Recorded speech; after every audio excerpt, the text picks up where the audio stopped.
So maybe two perspectives. One, for me and my brother priest, a lot of the burden of this is on us because you call us Father for a reason. So you are like children to us. And children look to their father and they want to imitate him. What they see him do, they imitate, they do. So we need to be reverent during the celebration of the Mass. Because when we're not, the likelihood of you not being reverent is going to be duplicated in 1,000 souls. So you need to see us being reverent in the way that we celebrate Mass, in the dignified way that we do it.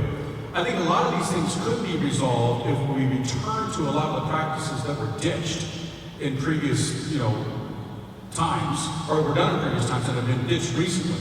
Now that doesn't mean we're going back to the 13th century, I'm not advocating that. But there's some key things that could be done that could make a return to reverence is simple.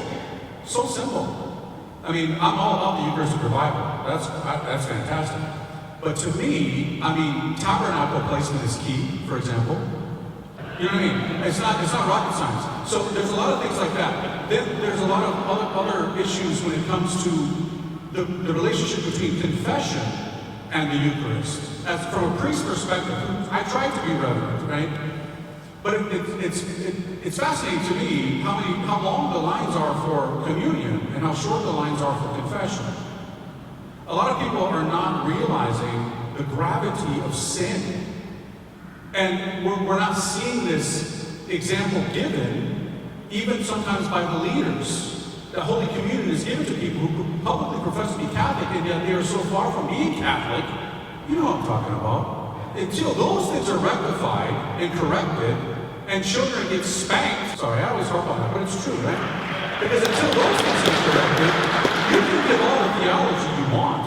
But when the lived example is, it really doesn't mean anything to even the leaders that they give it, so to speak, to the dogs. Remember, even Jesus used these words. Then how seriously are we taking it? The clergy, the leaders, the commanders of the army.